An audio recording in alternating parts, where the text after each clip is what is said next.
আমরা পেয়েছি একেবারে দাসপুর বিধানসভার বিপুল ভোটে জয়ী বিজেপি প্রার্থী তপন বাবুকে।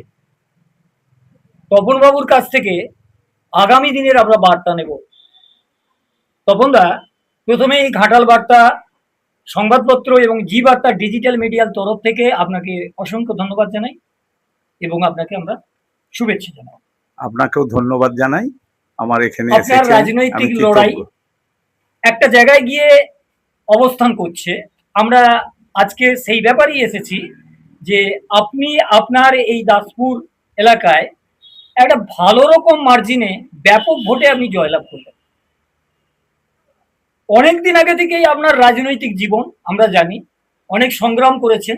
বিগত দিনে হয়তো অন্য রাজনৈতিক দলেও ছিলেন, কিন্তু বর্তমানে একেবারে কেন্দ্রীয় যে আমাদের রাজনৈতিক দল ভারতীয় জনতা পার্টি এবং পশ্চিমবঙ্গেও সেই পদ্ম এমনভাবে পদ্ম বিকশিত হয়েছে যে তৃণমূল একেবারে কুপোকাত বলা যায়। ফলে এই রাজনৈতিক লড়াইয়ের যে সংগ্রামী অভিনন্দন এবং আপনি মানুষের উদ্দেশ্যে কি বার্তা দিবেন, আগামী দিনে আপনার লক্ষ্য কি এবং আপনার রাজনৈতিক বার্তা কি? আমি প্রথমেই আপনার নামটা আগে জেনে নিচ্ছি। আমি শ্রী তপন কুমার দত্ত। দাসপুর বিধানসভায় আমি সদ্য এই নির্বাচনে জয়ী হয়েছি। আমি দাসপুর এলাকার মানুষ যেভাবে আমাকে নির্বাচনে ভোটদান করেছে, আমি সকল নাগরিকদের আন্তরিকভাবে কৃতজ্ঞতা এবং অভিনন্দন জানাই। স্যার, আপনার মার্জিনটা কত যদি একটু বলেন? 32,000-এর কিছু বেশি হয়েছে। এই যে ভোট আপনি পেলেন, এই ভোটটা কি একেবারেই প্রত্যাশিত ছিল? না, এতটা প্রত্যাশিত ছিল না। অর্থাৎ প্রত্যাশিত ভোটের বাইরেও আপনি মানুষের বিরাট আশীর্বাদ। হ্যাঁ, আমি নির্বাচনের আগে বিভিন্ন সাংবাদিকরা আমাকে প্রশ্ন করেছিলেন, আমি তাতে জানিয়েছিলাম যে 10,000-এর বেশি ভোটে জিতব, কিন্তু 32,000-এর বেশি ভোটে জিতব এটা কখনো আশা করতে আমি পারিনি। তো সেই ক্ষেত্রে আমাদের স্বর্ণকার ভাইয়েরা এসেছিল বহু দূর দূরান্ত থেকে, তাদের পরিবারবর্গ এবং এছাড়াও আমাদের বিভিন্ন ভারতবর্ষের বিভিন্ন শহরে থাকা দাসপুরের বিভিন্ন স্তরে কর্মজীবী মানুষ যারা এসেছিলেন, ভারতবর্ষের বিভিন্ন বাইরেও যারা আমাদের দাসপুর বিধানসভার কর্মীরা ছিলেন এবং বন্ধুরা ছিলেন, ভাইয়েরা বোনেরা ছিলেন, তারাও এসে এবারে এই নির্বাচনে ভোট দিয়েছে। আমি তাদের কাছে কৃতজ্ঞ। তারা দূর দূরান্ত থেকে এসে আমাকে নির্বাচিত করার জন্য ভোটদান করেছে। প্রথমেই আপনি দাসপুরবাসীকে এবং জনগণকে ধন্যবাদ জানাচ্ছেন। আচ্ছা তপনদা, বর্তমানে এই যে একটা নতুন সরকার, একেবারে একটা নতুন আলো, 15 বছরের পর একটা যুগান্তকারী পরিবর্তন, এই পরিবর্তনের ঢেউয়ে যে সরকার আসবে আগামী দিনে, আপনি তার কাণ্ডারি হয়ে দাসপুরবাসীকে মানে কিভাবে দাসপুরের উন্নয়ন হবে বা দাসপুরটাকে কি কি সমস্যা আছে সেগুলো নিয়ে কিছু ভেবেছেন? আমাদের গণতান্ত্রিক রাষ্ট্রে কিছু সিস্টেম আছে, যেটা গ্রাম পঞ্চায়েত কিছু কাজ করতে পারে, তার একটা লিমিট আছে। কিছু কাজ পঞ্চায়েত সমিতি করতে পারে, কিছু কাজ জেলা পরিষদ করতে পারে এবং কিছু কাজ আমাদের বিধানসভার যারা সদস্য তারা করতে পারেন। তাই আমি বিধানসভার সদস্য নির্বাচিত হয়েছি। আমি কৃতজ্ঞ আমার এলাকার মানুষের কাছে। তা আমার পক্ষ থেকে যতটা করা সম্ভব আমি সেটা করব এবং আমি অতীতে গ্রাম পঞ্চায়েতের প্রধান ছিলাম, সেখানেও ভালো কাজ করেছি, তার প্রশংসা আমি পেয়েছি। আপনি জেলা পরিষদে? আমি জেলা পরিষদের কর্মাধ্যক্ষ ছিলাম, দীর্ঘদিনের অধ্যক্ষ ছিলাম, সেখানেও আমাকে জেলা পরিষদের যারা ছিলেন তারা আমাকে ভালোভাবেই নিয়েছিলেন। আমার এলাকার উন্নয়নের জন্য যেটা করার আমি চেষ্টা করেছি। আজকে আপনি বিধানসভার একটা সফল প্রার্থী হয়ে আপনার এই মুহূর্তের অনুভূতি কি, কি মনে হচ্ছে? ভালো লাগছে? খুবই ভালো লাগছে। মানুষের আশীর্বাদ বা ভালোবাসা বা একটা জায়গায় আপনি পৌঁছেছেন। হ্যাঁ, তো আগামী দিনে আরো হয়তো ভালো লাগবে যদি আমরা আপনাকে পশ্চিমবঙ্গের কোনো মন্ত্রিত্ব বা আরো যদি দায়িত্ব দেন মাননীয় রাজ্য সরকার যিনি আসছেন, মনে হয় মানুষের কাছে একটা বার্তা আরো থাকবে। যাই হোক, সেটা শুনুন, আমি মন্ত্রিত্ব দলের ব্যাপার। আমি পাবো কি পাবো না এটা কোনো ব্যাপার না। অনেকে মন্ত্রিত্ব থেকেও কাজ করতে পারে না, আবার অনেকে কোনো পদে না থেকেও অনেক কাজ করে। তো আমি বিশ্বাস করি আমি মানুষের সেবায় অতীতেও নিয়োজিত ছিলাম। এবারের যে 5 বছর কাজ করার জন্য আমাকে মানুষ সুযোগ দিয়েছে, এই 5 বছর আমি আমার দাসপুরের জন্য যে কাজগুলো মানে সঠিকভাবে রূপায়ণ হয়নি, দাসপুর দিয়ে যে স্বর্ণকারের গোল্ড হাব, যেটা বিগত দিনের সরকার করতে করতে অনেকটা এগিয়ে এখনো পর্যন্ত যে কাজটুকু হয়েছে, আগামী দিনে এটা নিশ্চয়ই আপনাদের হ্যাঁ, গোল্ড সহযোগিতা হাব থাকবে। নিয়ে আমাদের ইস্তাহারেও ছিল। তো গোল্ড হাব স্বর্ণকার ভাইয়েরা এটা চায়, কিন্তু যে পরিকাঠামোর মধ্যে রাজ্য সরকার করেছিল তৃণমূল কংগ্রেসের সরকার, সেটা সম্পূর্ণ ব্যর্থ হয়েছে এবং সেখানে কেউ ব্যর্থটা কেন, মানে ওরা ইমপ্রুভমেন্টটা করতে পারে না। এখন কি এখন চালু? পর্যন্ত কোনো চালু হয় না, বিল্ডিংটাই দাঁড়িয়ে আছে, সেখানে কোনো রকম তার পরিকাঠামো নেই। তাই আমাদের হচ্ছে কি আমাদের সরকার এ বিষয়ে যথেষ্ট গুরুত্ব দিয়ে গোল্ড হাব যাতে সঠিকভাবে রূপায়ণ হয়, তার জন্য কি পরিকল্পনা নিলে আরো বেশি করে ভালো করা যায় স্বর্ণকার ভাইদের জন্য, সেটা অবশ্যই আমরা করব আগামী দিনে আগামী এর দিনে। একটা নতুন রূপ হবে। হ্যাঁ। চাষি বা খালবিল গুলো কাটার ব্যাপার ছিল, সেখানে কিছু কিছু চাষি বা মানুষের একটা তো ছিল, মানে বাধা ছিল, এবং সেই জায়গাটা অ্যাডজাস্টমেন্ট করে আপনারাও কি আগামী দিনে মাস্টার প্ল্যান নিয়ে এগিয়ে যাবেন? মাস্টার প্ল্যান নিয়েও আমাদের কেন্দ্রীয় সরকার ঘোষণা করেছে ঘাটাল মাস্টার প্ল্যান হবে, কিন্তু ঘাটাল মাস্টার প্ল্যান বহুদিন আগে থেকে অতীতের যে প্ল্যান ছিল তার পরবর্তী ক্ষেত্রে অনেক কিছু ঘটেছে, অনেক ঘরবাড়ি হয়ে গেছে, অনেক জায়গায় বিভিন্ন বাঁধ তৈরি হয়ে গেছে ডিপিআর চেঞ্জ এবং তারপরে প্ল্যানিংও চেঞ্জ করতে হবে হয়তো।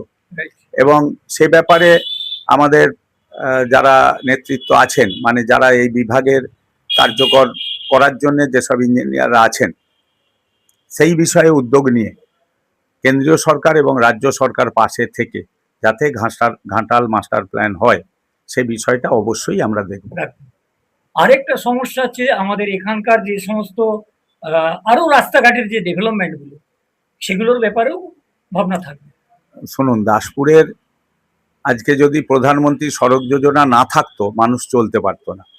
আপনি যেখান দিয়ে যাবেন সেখানেই ঘাটালের আমাদের দাসপুর, ঘাটাল এই সাংগঠনিক জেলার দাসপুরে সরকারের যে প্রকল্প বা সেই প্রকল্পেই বেশি রাস্তা হয়েছে।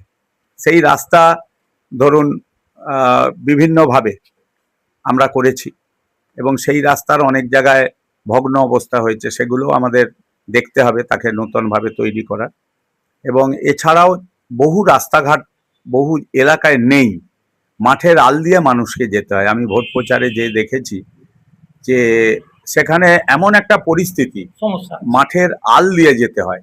তারা আমাদের কাছে দাবি জানিয়েছে যে যদি আপনারা আসেন এই রাস্তাগুলো একটু দেখবেন। আমি জনগণের কাছেও কথা দেবো, আজকেও বলবো যে সেই সব রাস্তা যেগুলি আগে অগ্রাধিকার ভিত্তিক করা উচিত, সেগুলো আমরা অবশ্যই করব। আর বেকার সমস্যার সমাধানে নিশ্চয়ই সরকার যা স্টেপ নেবে, আমি সেগুলো ত্বরান্বিত করব। অবশ্যই নেবো আমরা। সরকার ধরুন আমাদের আগেই আমাদের নেতৃত্বরা ঘোষণা করেছেন, দীর্ঘ আকাঙ্ক্ষা, দীর্ঘ চিন্তাধারা এবং বিভিন্ন ধরনের দুর্নীতি, স্বজন পোষণ, বিভিন্ন রকম তাদের যে একটা ইচ্ছে নিয়েই ভোটটা দিয়েছে, ফলে আপনাদের কাছে তাদের অনেক কিছু চাওয়া। হ্যাঁ, অনেক প্রত্যাশা আছে। আপনি নিশ্চিত থাকতে পারেন, যুব সমাজের এখন স্কুল কলেজে ছাত্র কমে গেছে। আগে মিড ডে মিল দেওয়া হতো, এর মূল কারণ ছিল ছাত্র বাড়ানোর জন্য, কিন্তু এখন দেখা যাচ্ছে যে ছাত্র ক্রমশ কমছে। উচ্চ মাধ্যমিকের পর কলেজে ছাত্রছাত্রী ভর্তি হচ্ছে না, এর মূল কারণ হচ্ছে চাকরি নেই, তারা পড়ে কি করবে।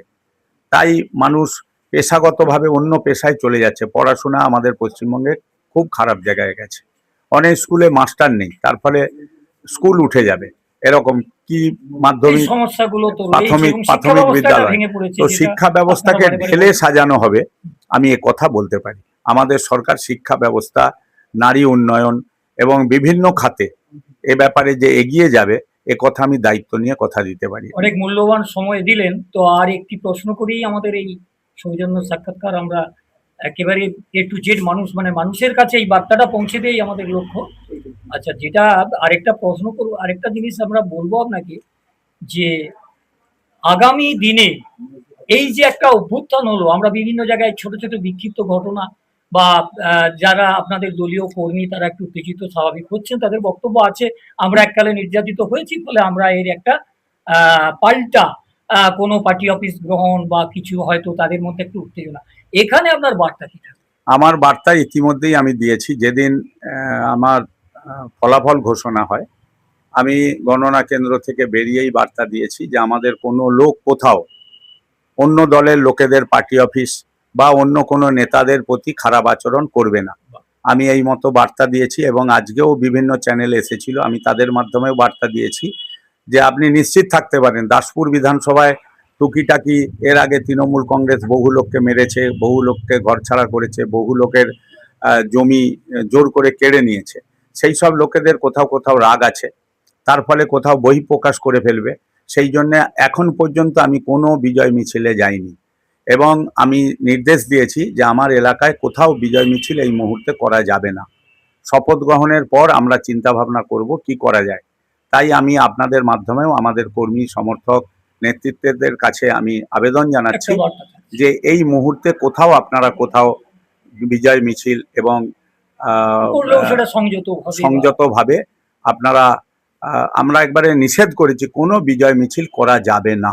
আমরা যেটুকু সংবাদ শপথের দিনটা কিন্তু দলীয়ভাবে কি আপনি সে কোনো নির্দেশ এখনো পেয়েছেন? আমরাও শুনেছি যে ৯ মে হওয়ার কথা। এখনো সেইভাবে এ বিষয়ে কেন্দ্রীয় নেতৃত্বরা বসবেন এবং আমাদের কাছে জানাবেন এবং জানালে আমরা অবশ্যই আপনাদের কাছে সেই বার্তা দেবো। এবং আমরা এখন পর্যন্ত যা জানি সেই দিন কলকাতা শহরে প্রচুর মানুষের ভিড় হবে এবং শপথ গ্রহণ অনুষ্ঠান সরাসরি দেখার জন্য বহু লোক সেখানে পৌঁছাবে।